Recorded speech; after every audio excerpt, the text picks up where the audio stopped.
The skies went clear, the chemtrails vanished. For the first time in years, people across the country looked up and saw nothing but open blue. But it didn't last. Now they're back, and with them, a toxic fog unlike anything we've seen before. Lab tests confirm what many feared. This isn't just pollution, it's the same deadly cocktail of heavy metals, nanocompounds, and now new pathogens. What changed? Insiders say the global elite weren't about to let the most critical operation die after the federal government pulled the plug on funding. Chemtrail programs are too big to fail, critical to the elite's agenda. So now they've gone private. America's skies are swarming with unmarked planes, flying off radar, breaching airspace, and unleashing their payloads on an unsuspecting public. This isn't just weather manipulation, it's warfare in plain sight. Tonight, we expose the secret funding behind the reboot, the science behind the poison, and most importantly, what we can do to stop it. Skies cleared, the haze lifted, and for a brief moment, people felt relief. Headaches eased, and the air smelled clean again. But now they're back. And while the media insists that nothing is happening, that anyone who questions it is just a paranoid conspiracy theorist, the evidence is undeniable. More people are documenting the trails, testing the fallout, and exposing the truth. The real tinfoil hat wearers are those still refusing to see what's right in front of them.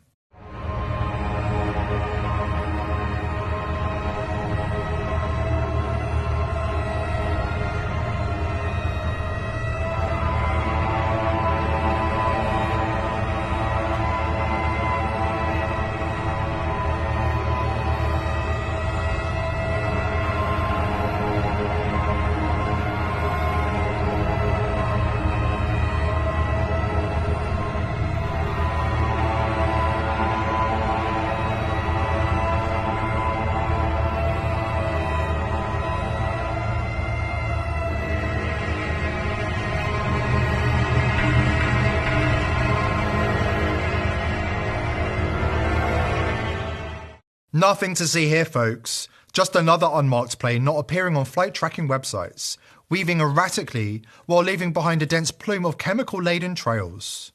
Want a closer look at a plane caught in the act?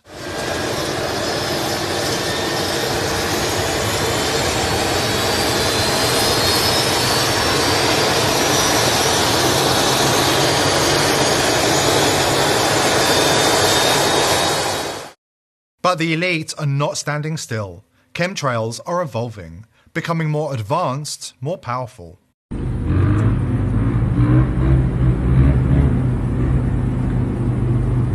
What does that mean? Meanwhile, the elite are using the media to sell the lie that mass aerosol spraying is for our own good, a necessary tool to combat so-called climate change. Even social media influencers are being recruited to make cloud seeding seem trendy, harmless, and even fun. Today we're going to try to make it rain. We have these flares that contain a mixture of salts, and this is called cloud seeding in the UAE. We're going to take off and press this button over here. It says fire. That right there will ignite the flares, release the salts into the clouds, and make it rain, hopefully. I'm going to press the fire button, but first we got to set it up. Look, so over here, I'm going to switch it over to R1, like that.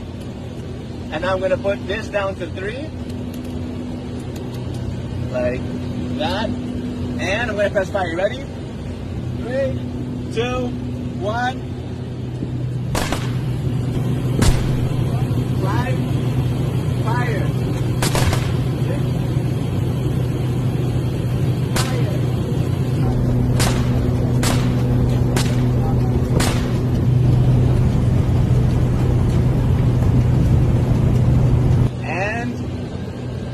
Fire. Now look at that. Number 2, fire. Number 3, fire. Let's have a look. Crazy. This is nuts. But it gets even worse. This year, cities across the US and Europe, many of which never experience fog, have been blanketed in a thick, eerie mist that refuses to lift even during daylight hours. While the media scrambles to dismiss it as another coincidence, let's be clear, this is no ordinary weather event. Fog is back with vengeance, y'all. Wait till you see this compilation I put together. This right here is in LA. It's like double potent this time around. And this one right here is in Oklahoma. Look how this dense fog goes right under the tops of all these buildings. I've never seen a city look like this. And completely unrelated and irrelevant. My whole family had headaches today, y'all. And yesterday. What about y'all? Reports of health issues are on the rise.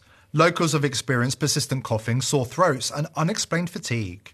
Some even describe unusual gut problems and a strange metallic taste when near the fog. Symptoms such as these are no surprise when you learn about the contents of the fog. Look, guys. See the fog? Those are parasites and bacteria. This is biological warfare. This is Nuremberg stuff right here. This is Myrtle Beach, South Carolina, and it's February 2025. And this is being sprayed on us in the dark of night. Right here. It's been tested by an independent lab out of Naples, Florida, and it's full of parasites and bacteria. And this could very well be why all the TB cases are coming open, and people are very, very violently ill. And we're being genocided. Laboratories on both sides of the Atlantic are confirming that the mysterious fog contains a consistent toxic cocktail of chemicals, including barium, strontium, both carcinogens, and aluminium oxide, pathogens, and uranium. Even more disturbingly, graphene oxide, known for its bioactive effects, has been detected. If you're up to speed with the chemtrails conspiracy against humanity, you'll recognise that many of the toxic chemicals found in this fog are the same ones discovered in large cities after heavy chemtrail spraying. So, what's going on here? The elite have been planning for decades to disperse vaccines, pathogens, and mind control substances through fog and smart dusts. It might sound like a wild conspiracy theory, but the evidence to back this up is undeniable. While mainstream media have been gaslighting the public, and elected officials have been describing chemtrails as a conspiracy theory, they were passing legislation to allow them to poison the population from 40,000 feet. Yes, you heard that correctly. US federal law allows for weather modification experiments involving the use of human subjects for the testing of chemical or biological agents and open-air testing of chemical and biological agents. The elites wasted no time constructing their invisible prison, shaping laws and systems designed to keep us under total control. To grasp what's happening, we also need to mention the PrEP Act. Buried deep in 42 US Code 47D60, this little-known law grants the government sweeping near absolute powers during so-called emergencies. And here's the kicker. There are currently 44 national emergencies still in effect, quietly renamed every year by the president, with barely a whisper from the media. So, let's be real. Were they ever going to allow something as trivial as US aid funding cuts to slow them down? Not a chance. The chemtrail operations are far too essential to the globalist agenda, both for psychological manipulation and population control. According to a WF insider, the elites didn't even flinch. They simply pivoted, shifting to private funding.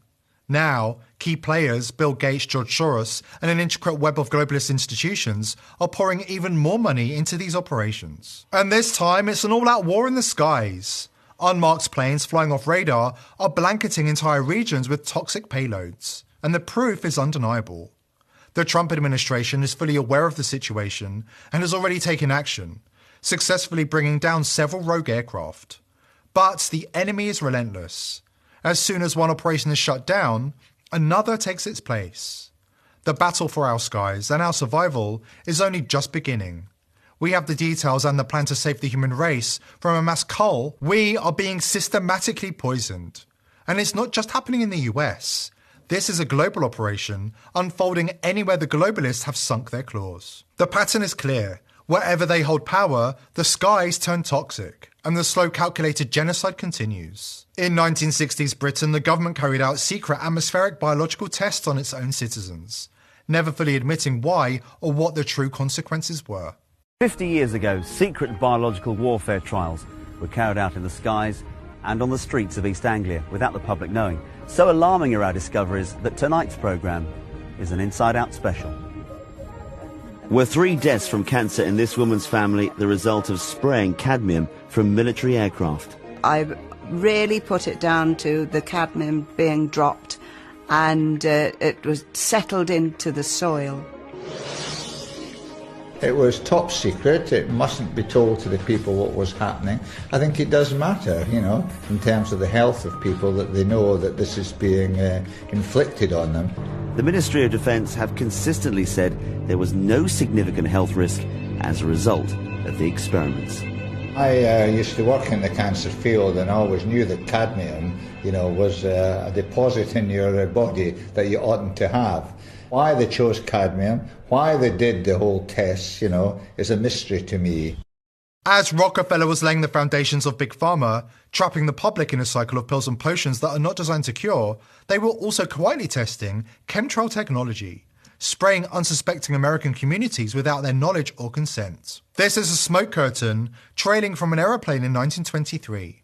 Part of a covert test conducted by the US Navy and Air Force. The thick plume wasn't just for show, it was laced with highly corrosive compounds, including titanium dioxide and aerosolized hydrochloric acid, chemical agents designed for use against enemies. And for anybody still clinging to the belief that the toxic fog we see today is just a coincidence, that the government would never spray its own citizens with harmful chemicals, it's time for a history lesson. And not the sanitized version you get from your woke liberal college. I'm talking about real history, the kind the elite scrub from textbooks and work overtime to bury. Take Operation Sea Spray in the 1950s.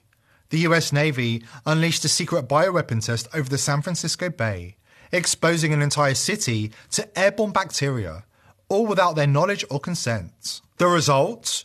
A spike in mysterious illnesses, hospitalizations, and death. Yet to this day, the government refuses to take any responsibility. He authorized Sidney Gottlieb to spray germs into the fog in San Francisco Harbor.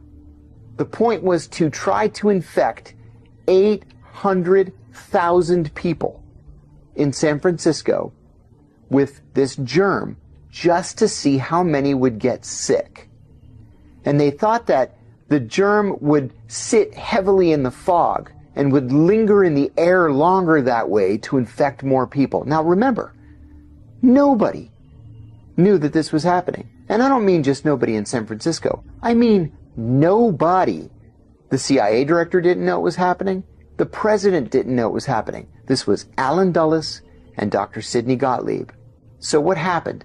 They spray this poison into the air, and 11 people got identical urinary tract infections within the next 3 days.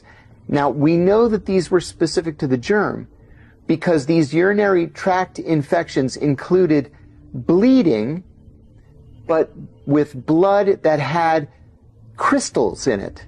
Doctors were so taken aback by the fact that this wasn't just a urinary tract infection, but these people were discharging crystals from their bodies, that they actually got together in doctors' groups and talked about it. That what in the world is this? Is this some kind of a new disease?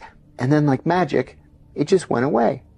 And it went away because it was just a CIA experiment.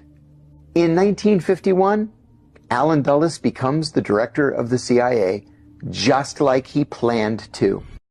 They're suppressing our immune systems, flooding our bodies with heavy metals that render antibiotics useless.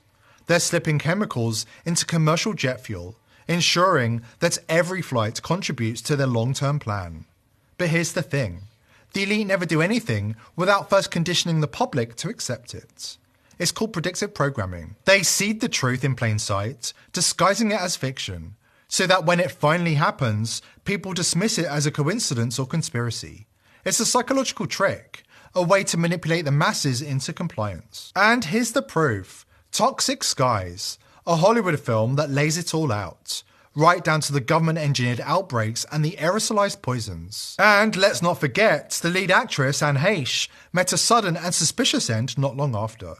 Coincidence? Or just another loose end tied up by those who control the narrative?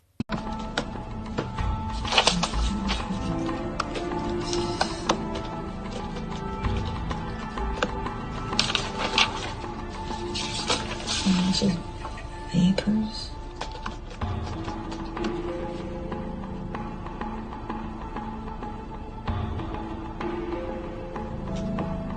Killer.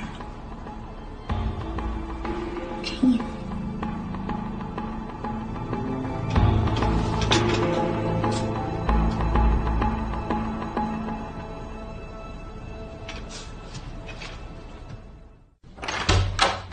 Hey, I got your text. What's up? Well, I may have found the common thread. Really? Everyone's immune systems are completely shot. Their antibody counts are dangerously low. But the plague doesn't do that. No, I know, but I think it's why they're not responding to the antibiotics. So what, do we misdiagnose this? No, it's come in. It's definitely the plague. I just think there's something else we haven't seen. Thanks so much. Well, what are you looking for? Immune suppressing agents. What, metals? Yeah. Goodness. Barium 5 milligrams, aluminum 7. What the hell? Okay.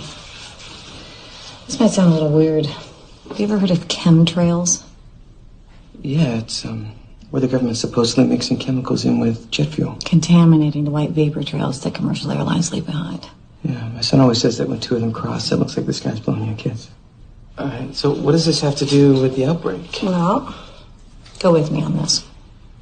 I did a little research last night. What if it's true? What if the chemicals are affecting the general population somehow? Come on, Tess. You know these conspiracies pop up every time something goes wrong. Oh, I know. But how do you explain that? The battle for our skies and our survival is not just something to watch unfold, it's something that we must fight. For the first time in history, we have an administration that's saying the right things about the crime of chemtrails. But they need to be pressured to carry through with their promises. Start by documenting everything. Take photos and videos of suspicious trails, track flight paths, and share your findings below this video. Educate your community, because awareness is our first line of defense. Demand transparency from officials, confront local representatives, and push for independent air quality testing. And grow your own food to avoid contaminated soil and water as much as possible. The elite are pushing to ban homegrown food, which is exactly why you should be growing your own. More importantly, don't stay silent. The elite count on secrecy and compliance. Expose them. Organize. Speak out. This is a war for our future, and every voice matters. Here at The People's Voice, we're determined to continue exposing the crimes of the elite, but we need your help.